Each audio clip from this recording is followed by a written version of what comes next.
नमस्कार प्रिय बच्चों, दिल्ली सुल्तानों की श्रृंखला में आज हम बलबन के विषय में पढ़ेंगे। जैसा कि आपने पढ़ा, इल्तुतमिश की मृत्यु के 30 वर्ष बाद तक दिल्ली के शासन में अराजकता का ही साम्राज्य रहा। यद्यपि इल्तुतमिश की योग्य पुत्री सुल्तान रजिया ने साम्राज्य में व्याप्त अराजकता को समाप्त कर एक व्यवस्थित शासन स्थापित करने का प्रयास किया, किंतु उसे अधिक सफलता नहीं मिली। 1240 से 1246 ईस्वी तक का काल अशांति का काल रहा। रजिया के अयोग्य और विलासी भाइयों से शासन संभाला नहीं जा सका। 1246 ईस्वी में इल्तुतमिश का तीसरा पुत्र नासिरुद्दीन महमूद गद्दी पर बैठा। बलबन के राज्य को अच्छी तरह संभालने से वह शासन के प्रति और भी उदासीन हो गया और शासन के 20 वर्ष शांति से बीते। साम्राज्य की शासन सत्ता वास्तव में बलबन के हाथों में थी।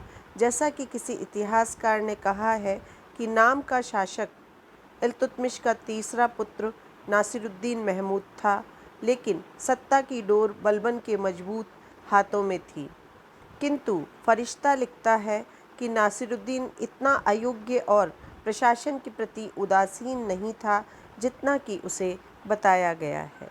फिर भी यह कहा जा सकता है शासन की वास्तविक डोर उसके मंत्री बलबन के ही हाथों में रही।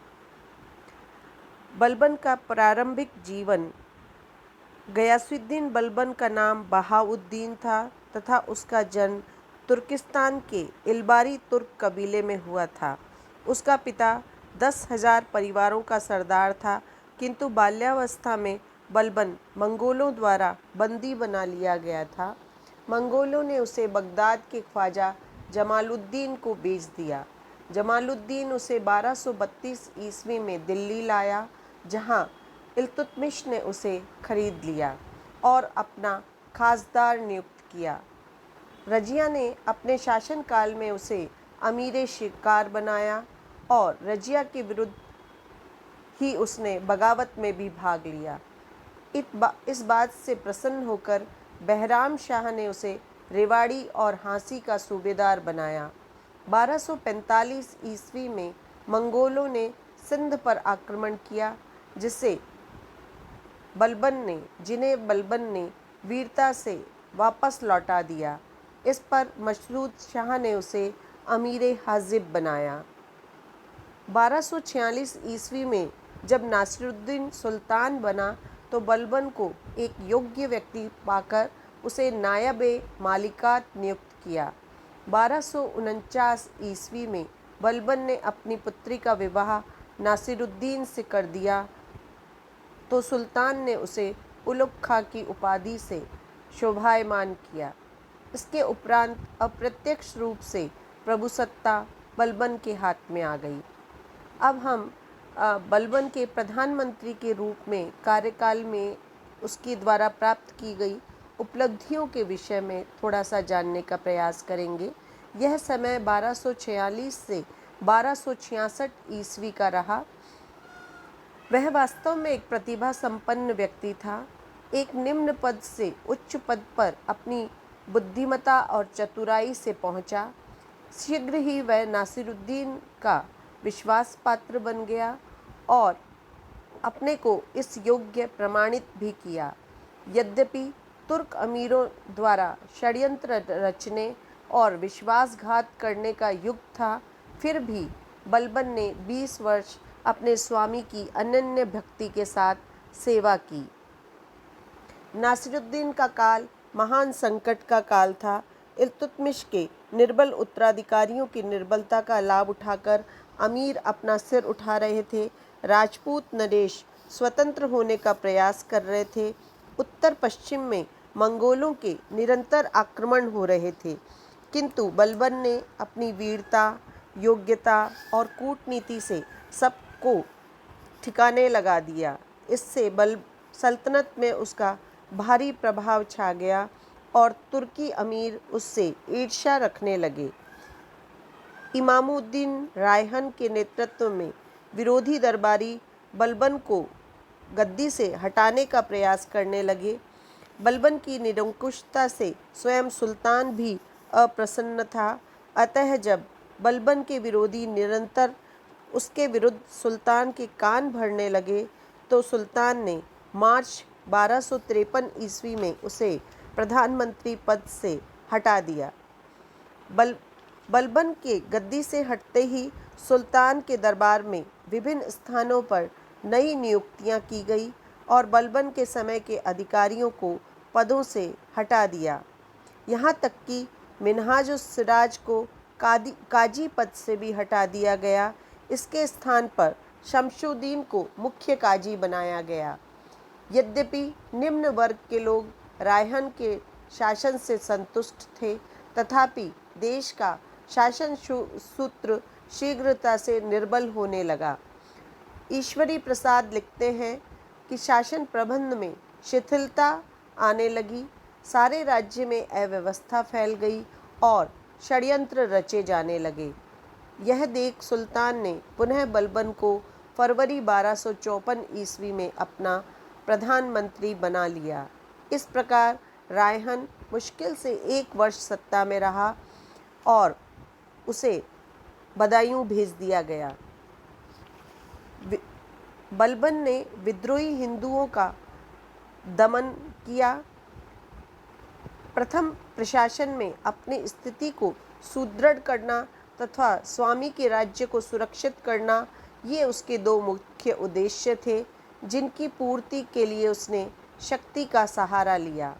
गुलाम वंश के कमज़ोर शासकों के समय हिंदू नरेश पुनः अपनी शक्ति बढ़ाने का प्रयास कर रहे थे। बलबन एक कट्टर मुस्लिम था। वह हिंदू नरेशों को स्वतंत्र होते हुए नहीं देख सकता था। अतः रणथंबोर, ग्वालियर और चंदेरी के राजाओं के विरुद्ध उसने सेनाएं भेजी तथा उन्हें दिल्ली के अधीन किया। साथ ही दोआब के हिंदू विद्रोहियों का भी दमन किया। उत्तर में खोखर जाति उत्पात मचा रही थी और वे लोग मंगोलों को भी सहायता देते रहते थे। राज्य में व्यवस्था स्थापित करने की दृष्टि से बलबन ने 1246 ईस्वी में खोखरों का भी दमन किया। मेवातियों ने दिल्ली के चारों ओर लूटमाट मचा रखी थी। व्यापारियों का आना जाना सुरक्षित नहीं रहा था।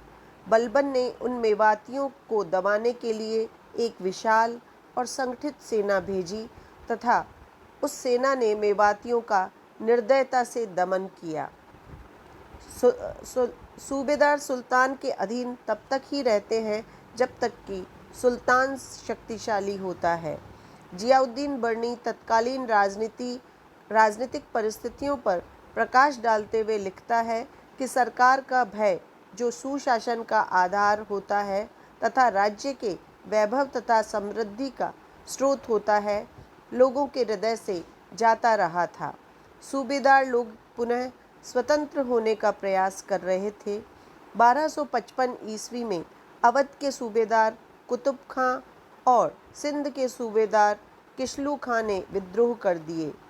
दिल्ली के बहुत से अमीरों ने भी उनका साथ दिया, किंतु बलबन ने अपने अदम्य उत्साह और निर्दयता से उनका दमन कर दिया। कुछ समय से बंगाल की अवस्था पुनः अराजक हो गई थी।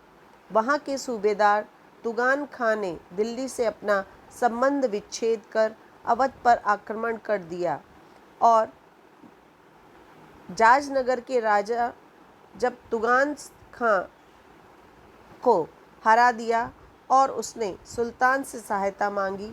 इससे बलबन को वहाँ की राजनीति में हस्तक्षेप करने का अवसर मिल गया। बलबन ने तुगान खां को लखनौती का सूबेदार बना दिया और बंगाल दिल्ली के सीधे अधीन कर लिया। 1255 ईस्वी में तुगान खां के उत्तराधिकारी युजबक ए तुगरिल खां ने बंगाल को पुनः स्वतंत्र बनाने का प्रयास किया, किंतु 1257 ईस्वी में वह कामरूप के शासक से युद्ध करते हुए मारा गया और इस तरह बंगाल दिल्ली के अधीन बना रहा।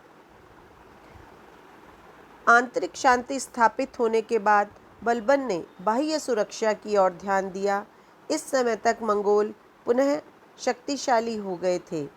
उन्होंने गजनी तथा ट्रांसअक्सियाना पर अधिकार कर लिया था तथा बगदाद के खलीफा को मौत के घाट उतार दिया था।